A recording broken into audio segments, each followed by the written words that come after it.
Welcome back to Sports by GSMC Podcast Network. I'm your host, Jeremy Lapidus. Today is Thursday, December 5th. If you are just tuning in, we just finished previewing a huge matchup, potentially game of the week on Thursday Night Football between the Lions and the Packers, two top teams in the NFC. In this segment, we turn our attention to fantasy football.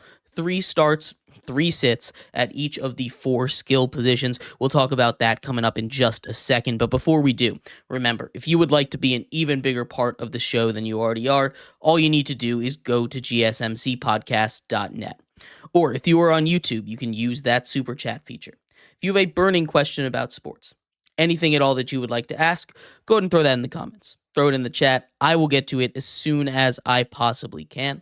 I appreciate everybody so much for sticking around, talking some sports with me here on a beautiful Thursday, December 5th. But like I was saying, we're going to get into some fantasy football here. It's been, again, a massive week in fantasy football. Might be round 1 of the playoffs. Might be the final week of the regular season. Either way, this is a must. This is a week you have to win if you are in contention right now.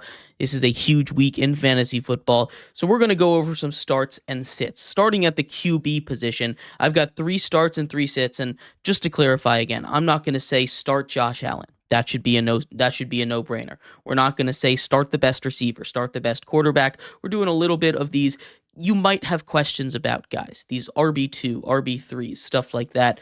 So starting off with the quarterbacks in no particular order, 3 guys I think should start this week. Will Levis versus Jacksonville. And he's a guy that's been up and down this season, right? He's had his fair share of bad. There is no doubt about it. But Will Levis coming into a matchup against the Jacksonville Jaguars this week, a defense that has been absolute paper thin. They should be able to shred them.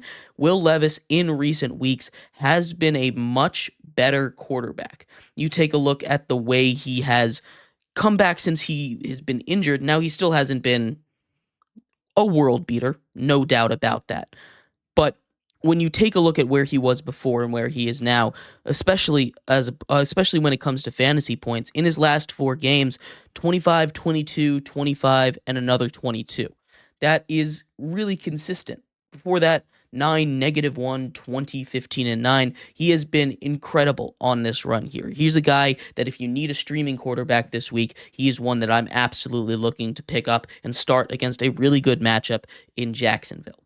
Another guy that you might want to think about picking up for his matchup this week, not really a long-term option, Cooper Rush versus the Cincinnati Bengals. We've all heard the stats. The Cincinnati Bengals have the worst defense maybe in the history of the NFL. That defense is making sure that they are not winning games. Take advantage of that. Cooper Rush has been getting a little bit more comfortable in the offense against another bad defense in the New York Giants earlier this last week, excuse me. He put up some solid numbers. 25, 24, and 15 in his 3 starts. It's not a bad place for him to be, right? It's not world beater, but against a Cincinnati defense that will allow just about anything to get through, he should have a huge game, and he's another guy that if you're looking for a guy to pick up, if you have Lamar Jackson, for instance, on bye, this is someone I would target. And last one, someone that might be on benches. Baker Mayfield. Baker Mayfield versus the Raiders. He is a guy who all season long has been an excellent start in fantasy. He's someone that, especially with this matchup, if he's on your bench, unless you've got one of those top tier guys, you've got your Jalen Hurtses, your Josh Allen's, guys in that realm of fantasy quarterbacks, Baker Mayfield is the guy that I'm starting over all of them, especially with that matchup in Las Vegas. He should have a huge day. Mike Evans, obviously, goes without saying, should have a huge day. But those are the 3 quarterbacks that I'm looking at, kind of questionable tier to start. Will Levis, Baker Mayfield, Cooper Rush.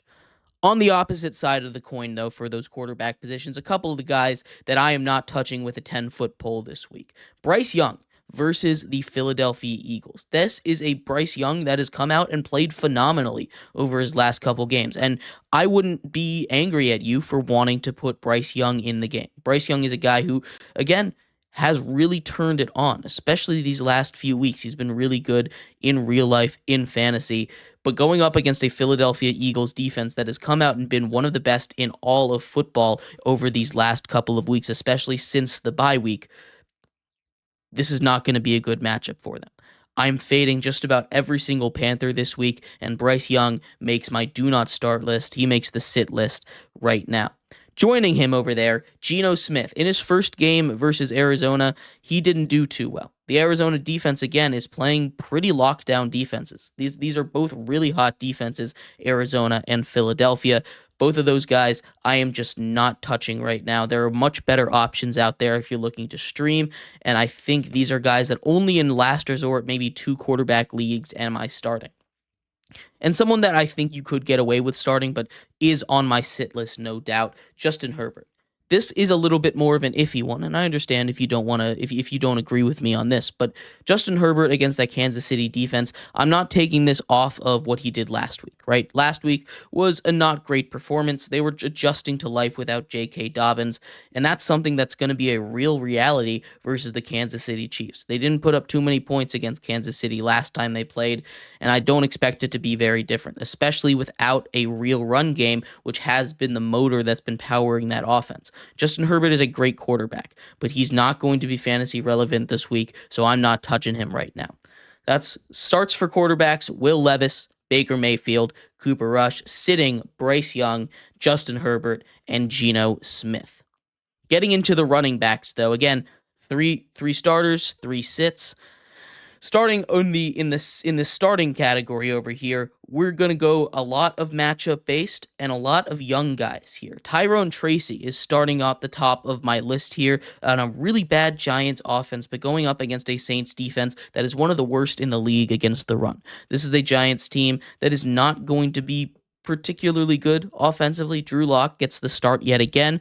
I'm not looking at too much out of any of their players, but Tyrone Tracy found the end zone last week against the Cowboys. He has been putting up insane yard per carry number, and he's been getting at least 10 points a game in fantasy. He should be able to clean up against a bad Saints defense.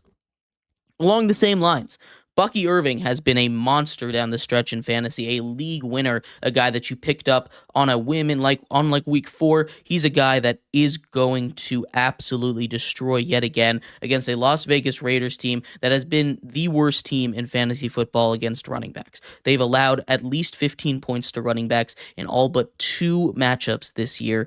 It is just a really bad run defense. And Bucky Irving, not only can he beat you on the ground, but through the air as well. He's caught 35 of 37 targets thrown to him this season. He's really good after the catch. This is a guy that I want in every single lineup. There is no reason to put him on the bench this week. And last but not least, Chase Brown. We just finished talking about Tyrone Tracy getting a touchdown against those same Dallas Cowboys. On Monday Night Football, Chase Brown should go off. Jamar Chase dealing with a slight injury. He should still probably be able to go, but that Bengals offense should have a day against a really, really bad Cowboys defense. Whether through the run or through the pass, Chase Brown has played a huge role down the stretch for these Bengals, keeping them in games that they would have been way out of. I think of the Chargers game, for instance. He was really the spark plug that got them back into it. Chase Brown is a guy that should be in every single starting lineup, and he should be a lock there for the rest of the year. But some guys that I'm avoiding right now. Staying in the Los Angeles Chargers mindset, Gus Edwards. He has been super inefficient with the ball. He's a big guy. He's going to be good on the goal line, but he hasn't even been getting those goal line touches. It's been Hassan Haskins at the goal line. This is not a backfield that I'm really trusting right now against one of the best run defenses in all of football in the Kansas City Chiefs. Kansas City has been dominant all year against running backs, and Gus Edwards is not someone that inspires me as the one that could break that trend. If you're going to get someone in the Los Angeles Chargers backfield, if you're forced to start one, I guess it would be Gus Edwards, but I'm not touching that backfield. That's one that I am letting ride on my bench for at least the next week. We'll see what happens matchup-wise after that, but I'm not messing with that Chargers backfield right now. Same thing with the Browns. Nick Chubb had 2 touchdowns against Pittsburgh last time they played, but he wasn't terribly efficient. About 18 for 50 on the ground. Not a great stat line against a good Pittsburgh Steelers defense. He was out for basically an entire half last game when they played the Denver Broncos on Monday Night Football. They were in pass-heavy formations. It went to Jerome Ford a lot. He was being a little bit more effective than Nick Chubb. Nick Chubb is on my sit list as well. I like Nick Chubb a lot. He is a guy that I'd like to have belief in. He's someone that I'm glad is coming back from injury. I'm glad that he is, healthy and able to play. But he has just not been the Nick Chubb of old that we expect, and I don't think that's going to change against a really stout run defense of the Pittsburgh Steelers. And our last sit of the running backs this week is Chuba Hubbard. He had a awful week last week, only putting up 2 points. He is a guy that I could see bouncing back, but again, against a staunch Philly defense, a defensive line that consists of huge bodies, this is not going to be his week. I think he'll be able to turn it around. I'm not worried about him in the future, but Chuba is a guy that I am avoiding, much like everybody in that Carolina offense this week. Getting to the wide receivers, they're always a toss-up here, right?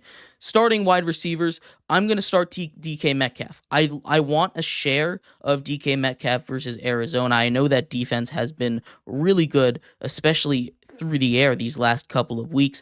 I think that the Seahawks are going to have to air it out, and I'm feeling a touchdown or two from DK Metcalf this week. He should be able to overpower the matchups. He's getting healthy. I know JSN's been a huge part of that offense, but I think this is going to be a DK Metcalf game. Similarly, for a two-headed monster kind of wide receiver room in Philadelphia, Devonta Smith just logged a full practice. He's a guy that if he's playing, I'm putting in my lineup 300% of the time. He is amazing when he's gotten into games. He's just been a little banged up all season long. Against the Carolina secondary, that's very easy to exploit. He should have a huge day, both him and A.J. Brown, but you're playing A.J. Brown anyway, so he's not meeting the criteria to make this list. And the final one, I know I kind of talked bad about the Giants earlier on in this segment, but Malik Neighbors makes this list on volume alone. Especially if you are in a PPR league, I'm starting Malik Neighbors. He's a guy that is a glutton for targets. He's getting double-digit targets every single game, and that should not change with Drew Lock under center. We saw him get peppered with targets against the Cowboys. That's going to happen against a bad Saints secondary. He's a guy that I'm putting in all of my fantasy lineups this week.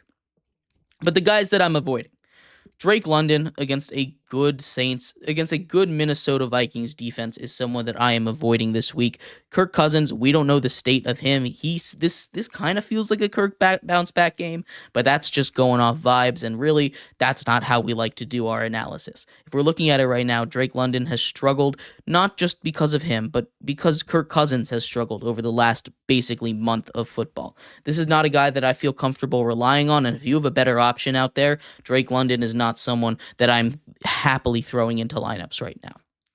Parker Washington, just coming off of a huge game last week against Houston, is not sustainable. I will just come out and say that. You look at the 12 targets that he got last week, he has 13 targets the rest of the season. This is not a sustainable guy. He's worth a pickup if he's on if he's on the waiver wire in case something happens again. But if you're counting on him big this week against a matchup with Tennessee, that their corners are honestly pretty solid, it's not going to be there. And I would not trust Parker Washington right now over just about anybody. And the final receiver that I'm staying away from is Jalen Waddle. And this one might seem a little weird. He's been producing a little bit more with Tua back, but he had a bad game in Green Bay. You have Jonnu Smith, who's kind of taken over a lot of that receiving role. Tyreek Hill is going to command the ball. There's a lot of mouths that need to be fed. And against still a good Jets defense, they're going to try and run the ball a bunch because that's been the weakness of the Jets. I'm just not trusting Jalen Waddle this week. I don't think it's going to be a Waddle week. Doesn't feel like it this week. And finally, to the tight ends. 3 starters, 3 sits, starting with the starts.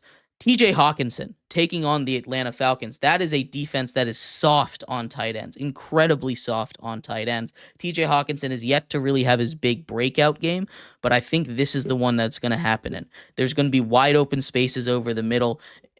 He should have a huge game this week against Atlanta, and I'm very high on TJ Hawkinson this week. Same thing with Jonnu Smith. They're taking on the New York Jets, and this is less for the matchup and more for, hey, he's a guy that I'm starting regardless of matchup. Jonnu Smith has been the one of, if not the best, fantasy tight ends in all of this last month. Right behind Brock Bowers. He's in that tier. He has been incredible with the Dolphins since Tua came back, and he is a guy that I am starting over just about anyone other than Brock Bowers this week. He's a guy I'm starting regardless of matchup. And Jake Ferguson versus Cincinnati. Again, we just saw what happens against a bad Cincinnati defense. The middle of that field is wide open. We saw Pat Freiermuth take advantage of that. He was having a not great situation with Russell Wilson. This is a guy in Jake Ferguson coming back from concussions. We've seen Cooper Rush like to throw to the tight end a little bit. They've had at least 35 yards, the starting tight end, in each of his three starts. In each of his three starts, a touchdown in one of them. Luke Schoonmaker was the guy, but now that Jake Ferguson is back, he should have a huge day. That is another tight end that I'm getting into all of my starting lineups. And finally, the sits for tight ends. I'm not starting Cole Kmet. He's been not very involved in that offense, and against a really good, talented linebacker core in San Francisco, this is a matchup nightmare. I'm not trusting him right now. I know the Bears might have a big day after firing their head coach, but I don't think Cole Kmet is going to be the reason why they go off. One for Thursday Night Football, Tucker Kraft versus Detroit, another team that's been really tough on tight ends this season. Tucker Kraft is very touchdown reliant, and this doesn't feel like a game where Tucker Kraft is going to get into the end zone. This is one of those that I could see maybe a touchdown happening, but Tucker Kraft does not in a shootout of a game. He's going to fill that more blocking role, and I don't think he's going to get too many targets. And finally, Kyle Pitts. That Minnesota defense is just too good. He's too inconsistent. Same thing with Kirk Cousins. I don't know how he's going to be, and I don't know if he's even going to look Kyle Pitts' way. He has some of these games where he just decides not to look at Kyle Pitts at all, and I don't think Kyle Pitts is worth starting. So we'll run through it. We'll run through it real quick. Start Will Levis, Baker Mayfield, Cooper Rush. Sit Bryce Young, Justin Herbert, and Geno Smith. We're starting Tyrone Tracy, Bucky Irving, and Chase Brown. We're sitting Gus Edwards, Chuba Hubbard, and Nick Chubb. For the wide receivers, I'm starting DK Metcalf, Devonta Smith, and Malik Neighbors, and I am not starting Drake London, Parker Washington, or Jalen Waddle. Finally, for the tight ends, putting TJ Hawkinson, Jonnu Smith, and Jake Ferguson in all my lineups, and I'm not touching Cole Kmet, Tucker Kraft, or Kyle Pitts. But let me know what you think. I'd love to hear your thoughts. Who are your biggest, who do you think should be your start sits for this week? We're going to take a quick break. When we come back, we turn our attention over to the NBA. A struggling Los Angeles Lakers team gets blown out by 40. We're going to try and diagnose what's going on with the Lakers squad, how to fix the problem, and where to go in the future over there. We'll be right back here on Sports by GSMC Podcast Network.